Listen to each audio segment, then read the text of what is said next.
Kapan awalnya sebuah kota, seperti Padang sebagai kawasan yang menjadi titik kumpul berbagai aktivitas kehidupan, yang menjadi kawasan tempat bertemunya berbagai etnis dengan latar budaya, bahasa, dan agamanya, pada umumnya banyak ditemukan melalui tulisan para ahli sejarah sejak berkuasanya VOC tahun 1602 sampai tahun 1799. Hal ini dimungkinkan karena memang Belanda yang memiliki arsip lengkap sejarah daerah jajahannya. Termasuk kota Padang yang menjadi basis kekuatan dagang dan militer Belanda abad ke-18 dan 19. Jika ingin mengetahui sejarah kota Padang maka terlebih dulu harus mengenal sejarah Minangkabau. Yaitu kira-kira abad ke-15 pada zaman kerajaan Minangkabau dengan rajanya Adityawarman, saat itu Padang adalah pemukiman nelayan. Dalam Tambo Minangkabau Padang disebut sebagai daerah rantau. Orang yang pertama kali datang berasal Kubung 13 Solok oleh Luhaknan Tigo Agam, Tanah Datar dan 50 kota. Namun ketika mereka sampai telah ada juga penduduk asli yang tidak beberapa orang, yang mereka sebut dengan orang-orang Rupit dan Tirau. Berarti dalam perluasan wilayah kerajaan Minangkabau ini sebelum sampai ke Padang sebelumnya telah ada kelompok-kelompok masyarakat tersebut. Namun dalam abad yang sama, kerajaan Aceh juga mulai mengembangkan wilayahnya terutama untuk perluasan daerah perniagaan. Para pedagang Aceh secara bertahap berhasil menaklukkan Tiku, Pariaman dan Indrapura. Padang menjadi daerah persinggahan sebelum bertolak ke Aceh. Padang sebelum abad ke-17 tidak begitu penting bagi kerajaan Minangkabau yang hanya menganggap sebagai daerah rantau, bagi kerajaan Aceh karena lebih terkonsentrasi di Pariaman dengan menempatkan seorang panglima yang diangkat oleh Raja Aceh. Rantau pesisir seperti Padang saat itu dianggap tidak begitu penting sebagai rute perdagangan Minangkabau yang mengarah ke pantai timur melalui sungai-sungai besar yang berasal dari daerah-daerah sekitar Gunung Merapi. Daerah ini telah lebih dulu menjadi pusat pemukiman yaitu tempat beradanya kerajaan Minangkabau. Di waktu yang sama, Malaka sebagai daerah pelabuhan karena selatnya yang luas pada tahun 1511 sudah tidak aman lagi karena masuknya bangsa Portugis, disusul oleh Spanyol kemudian Inggris dan Belanda yang ikut meramaikan Selat Malaka. Peristiwa peperangan dan pembajakan yang tiada hentinya menyebabkan arus perdagangan menjadi tidak aman bagi kerajaan Aceh maupun kerajaan Malaka sendiri. Kawasan pesisir di pantai barat Sumatera kemudian menjadi pilihan terbaik dan teraman karena para bangsa asing itu belum mengetahui persis kalau masih adanya daerah di samping Malaka ini. Kerajaan Aceh sengaja mengabaikannya karena masih beranggapan bahwa Malaka adalah daerah prospektif, namun ketika tidak menguntungkan lagi maka harus mengambil pilihan kedua yaitu pesisir barat. Kerajaan Aceh yang berada di ujung Pulau Sumatera dari segi topografinya lebih diuntungkan untuk menjangkau pantai barat walaupun sebagian besarnya dikuasai oleh kerajaan Minangkabau. Akibat pengalihan ini muara-muara di sepanjang pantai barat tumbuh menjadi pelabuhan dagang. Pelabuhan Tiku, daerah Pariaman, dan pelabuhan Indrapura lebih dulu berkembang karena dekat dengan sentral komoditi, yaitu lada di bagian utara dan emas di selatan. Pada awalnya pelabuhan itu berada di bawah pengawasan dan kekuasaan Raja Muda yang diangkat Adityawarman di Pagaruyung. Namun karena pendekatan dagang orang Aceh itu sejalan dengan mensiarkan ajaran agama Islam, maka secara berangsur Raja-Raja Muda itu mulai berpihak kepada kerajaan Aceh dan melepaskan diri dari kerajaan Pagaruyung. Pada masa Aceh ini Padang dibagi atas 3 daerah yaitu Padang, Pauh dan Kota Tengah. Dalam waktu yang hampir sama, di tahun 1616, Belanda dan Inggris juga sudah mulai mendarat di muara-muara pelabuhan tersebut. Kondisi ini mengharuskan kerajaan Aceh untuk menempatkan wakilnya di semua pelabuhan, akan tetapi di Padang tidak dengan penguasaan penuh. Walaupun Padang oleh Aceh dianggap tidak begitu penting, Aceh tidak ingin Belanda menguasainya. Belanda melihat peluang ini, kemudian berupaya untuk melakukan pendekatan terhadap penguasa Aceh setempat. Ketika Sultan Iskandar Muda di Aceh wafat, 1636, kekuatan dan kekuasaan Aceh semakin lemah. Walaupun sudah semakin lemah, pada tahun 1669 orang Aceh pernah mengusir orang Belanda dari kota Padang, Parada Harahap. Pada tahun 1660 raja-raja muda yang semulanya menentang Pagaruyung kemudian berpihak ke Aceh, karena bujuk Belanda berhasil mengusir orang Aceh. Belanda segera bergerak cepat seperti mendirikan kantor dagang, menetapkan mata uang Belanda sebagai alat tukar, dan memindahkan wakil Belanda Grunuwejen di Aceh ke Padang. Walaupun Aceh bukan lagi ancaman, bukan serta-merta Belanda bisa berbuat sekehendaknya. Pengaruh dan kekuatan Pagaruyung masih dominan dan dianggap penghalang untuk meluaskan monopoli dagang Belanda. Ganti daerah, ganti pula strategi Belanda. Untuk kota Padang yang juga Minangkabau, Belanda mencoba pendekatan dengan memberikan upeti kepada kerajaan Pagaruyung. Agar tidak menimbulkan polemik yang dapat merugikan Belanda, maka di Padang, orang kaya kecil, menurut Rusli Aman, orang kaya kecil dalam bahasa Minangnya adalah Urang Kayo Kaciak, adalah nama gelar pengganti terhadap jabatan Panglima yang dipakai ketika Aceh masih berkuasa, ditunjuk menjadi penasehat kompeni, sambung lidah dengan penduduk setempat, dan penghubung dengan raja-raja muda. Orang kaya kecil juga berjasa dalam menjemput Belanda di Pulau Cingkuk agar menetap di Padang. Pada tanggal 18 Agustus tahun 1667 berdasarkan Beslit Pompei, orang kaya kecil diangkat sebagai penguasa Padang. Belanda dan pasukan kompeninya walaupun telah mendapat persetujuan dagang dan disetujui pengangkatan orang kaya kecil sebagai boneka Belanda, bukan jaminan akan selalu aman sejak saat itu. Justru gangguan semakin banyak dan sering. Loji, menurut Gusti Adnan, loji atau lege Prancis berarti tempat tinggal, kantor atau gudang. Pembangunannya mulai dirintis sejak tahun 1606 dan selesai pada perempat terakhir abad ke-17. Loji tersebut berlokasi di Muara Batang Arau. Loji ini termasuk yang terbesar di kawasan barat Sumatera. Loji itu berbentuk 4 persegi dengan setiap sisi panjangnya lebih kurang 100 meter. Pada setiap sudut terdapat menara pengawas dengan ketinggian 8 meter, sebagai simbol kekuasaan Belanda sebanyak 2 kali diserang dan dibakar habis oleh masyarakat pejuang dari Pauh dan Koto Tangah, yang pertama pada malam hari tanggal 7 Agustus tahun 1669 berdasarkan SK Wali Kota Matia Padang No. 188.452, 25, Sek ESK, 1986 peristiwa dijadikan sebagai hari dan tahun jadinya Kota Padang. Kurung siku tutup titik. Serangan kedua terjadi pada tahun 1870. Kedua serangan itu terjadi adalah akibat sikap monopoli dagang Belanda yang mengganggu kebebasan dagang mereka dan sikap pongah kaki tangan Belanda yaitu bangsa mereka sendiri.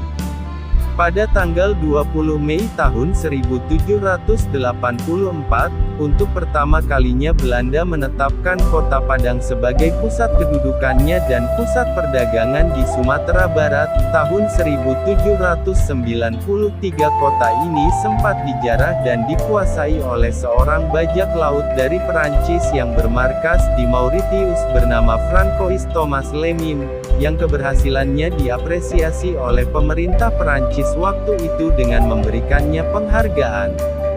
Kemudian pada tahun 1795, kota Padang kembali diambil alih oleh Inggris. Namun, setelah peperangan era Napoleon, pada tahun 1819 Belanda mengklaim kembali kawasan ini yang kemudian dikukuhkan melalui Traktat London, yang ditandatangani pada tanggal 17 Maret tahun 1824. Pada tahun 1837, pemerintah Hindia Belanda menjadikan Padang sebagai pusat pemerintahan wilayah pesisir barat Sumatera, Sumatera Weskus, yang wilayahnya meliputi Sumatera Barat dan Tapanuli sekarang.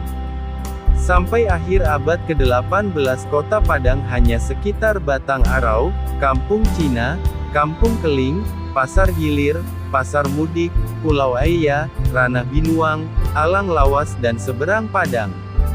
Ketika pemerintah Belanda melalui De Stuers tahun 1788 sampai tahun 1861, memimpin Padang, kota ini diperluas ke utara, yaitu ke Nanggalo dan Ulak Karang, ke selatan sampai ke Teluk Bayur, ke timur sampai ke Lubuk Begalung, Marapalam dan Andalas.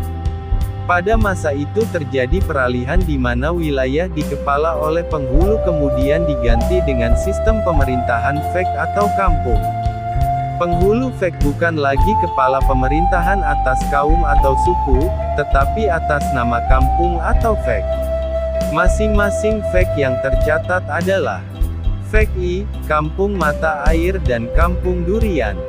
Fek 2, Kampung Kurus, Damar, Polo, Ujung Pandan dan Rimbo Kaluang. Fek 3, Kampung Jawa, Sawahan, Belantung, Terandam dan Jati. Fek 4, Kampung Pondok, Kampung Sebelah, Berok, Kampung Cina dan Belakang Tangsi. Fek V, Kampung Parak Gadang, Simpang Haru dan Andalas.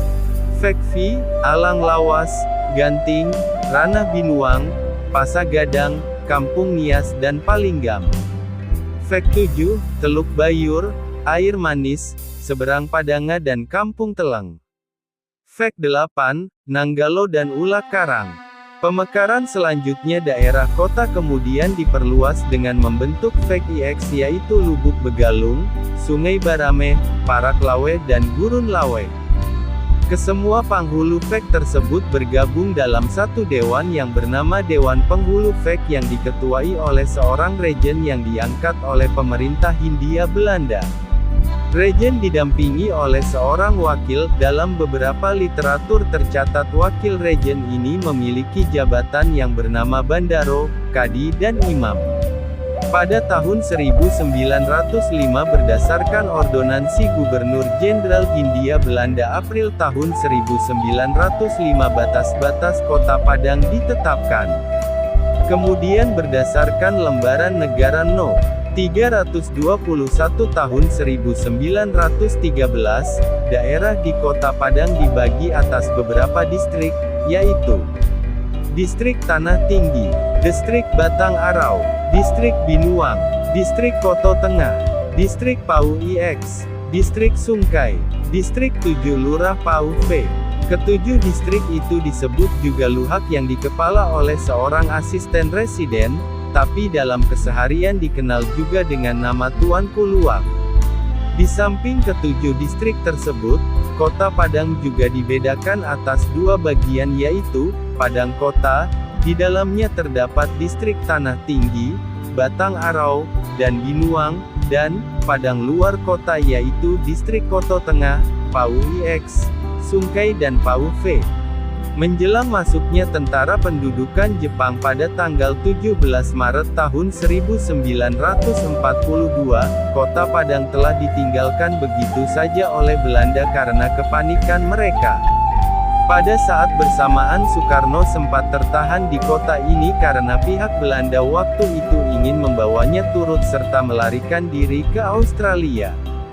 Kemudian Panglima Angkatan Darat Jepang untuk Sumatera menemuinya untuk merundingkan nasib Indonesia selanjutnya. Setelah Jepang dapat mengendalikan situasi, Kota ini kemudian dijadikan sebagai kota administratif untuk urusan pembangunan dan pekerjaan umum. Berita kemerdekaan Indonesia pada tanggal 17 Agustus tahun 1945 baru sampai ke Kota Padang sekitar akhir bulan Agustus. Namun pada tanggal 10 Oktober tahun 1945 tentara sekutu telah masuk ke Kota Padang melalui pelabuhan Teluk Bayur, dan kemudian kota ini diduduki selama 15 bulan. Pada tanggal 9 Maret tahun 1950, Kota Padang dikembalikan ke tangan Republik Indonesia setelah sebelumnya menjadi negara bagian RIS melalui Surat Keputusan Presiden Republik Indonesia Serikat RIS Nomor 111. Kemudian, berdasarkan Undang-Undang Nomor 225 Tahun 1948, Gubernur Sumatera Tengah waktu itu melalui Surat Keputusan Nomor 65 GP 50, pada tanggal 15 Agustus tahun 1950 menetapkan perluasan wilayah Kota Padang.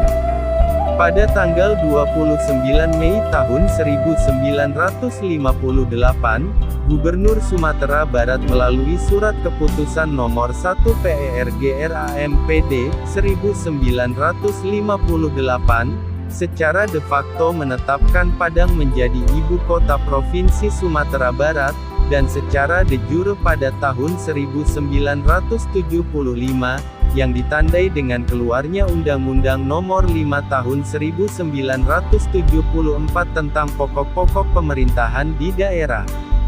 Kemudian, setelah menampung segala aspirasi dan kebutuhan masyarakat setempat, pemerintah pusat mengeluarkan Peraturan Pemerintah Nomor 17 Tahun 1980, yang menetapkan perubahan batas-batas wilayah Kota Padang sebagai pemerintah daerah. Melalui ketetapan Gubernur Sumatera Barat tanggal 17 Mei tahun 1946 nomor 103 Padang ditetapkan menjadi kota besar. Wali kota Padang pertama adalah Mer. Abu Bakar Jaar tahun 1945 sampai tahun 1946 menjabat beberapa bulan saja. Mer. Abu Bakar Jaar dipindahkan menjadi residen di Sumatera Timur. Selanjutnya Padang dipimpin oleh Bagindo Aziz Can tahun 1946 sampai tahun 1947, yang dikenal sebagai Wali Kota Pejuang. Beliau gugur tanggal 17 Juli tahun 1947 di tangan penjajah Belanda. Setelah Bagindo Aziz Can gugur, Belanda melakukan agresi, akibatnya secara de facto Belanda menguasai Padang. Untuk itu pemerintahan Kota Padang dipindahkan ke Padang Panjang dengan wali kotanya Said Rasyad 1947. Pemerintahan Said Rasyad berlangsung tidak lama karena timbulnya agresi kedua. Wali kota berikutnya adalah Dr. A. Hakim tahun 1947 sampai tahun 1949, dan memerintah tidak terlalu lama. Setelah pemulihan kedaulatan RI tahun 1949, Padang dipimpin oleh Dr. Rasyidin sebagai wali kota yang kelima, tahun 1949 sampai tahun 1956. Melalui Surat Keputusan Gubernur Sumatera Tengah tanggal 15 Agustus tahun 1950 nomor 65 GP 50 ditetapkan pemerintahan Kota Padang sebagai suatu daerah otonom. Wali kota ke-6 tahun 1956 sampai tahun 1958, pada tahun-tahun 1958 sampai tahun 1966 Padang dipimpin oleh Z. Asad, Pangeran sebagai wali kota ke-7. Berikutnya wali kota Padang adalah Der. Azhari sebagai wali kota ke-8 dan pada tahun-tahun 1967 sampai tahun 1971 Padang dipimpin oleh Dr. Achirul Yahya yang merupakan wali kota ke-9 dengan keluarnya UU Nomor 5 Tahun 1974 tentang pokok-pokok pemerintah di daerah. Kota Padang di samping daerah otonom, juga merupakan wilayah administratif dikepalai oleh seorang wali kota dan waktu itu diangkat sebagai wali kota Padang ke-10 adalah Dr. Hasan Basri Durin tahun 1971 sampai tahun 1983. Sesuai dengan PP No. 17 tahun 1980 Padang diperluas menjadi 694,96 km persegi terdiri dari 11 kecamatan dengan 193 kelurahan. Setelah Dr. Hasan Basri Durin selesai melaksanakan tugasnya sebagai wali kota Padang, maka diangkatlah Syahrul Wujud, SH sebagai wali kota Padang ke-11 dengan kepemimpinannya selama 10 tahun tahun 1983 sampai tahun 1993. Berakhirnya kepemimpinan Syahrul Wujud, SH tongkat estafet kepemimpinan kota Padang diserahkan kepada Dr. Zuyen Rais, MS tahun 1993 sampai tahun 2003, yang merupakan wali kota Padang ke-12. Tahun-tahun 2004 sampai tahun 2014, 2 kali periode, wali kota Padangnya adalah Dr. Fauzi Bahar, MC. Tahun-tahun 2014 sampai tahun 2019 dengan wali kotanya Mahyeldi Ansarullah, SP.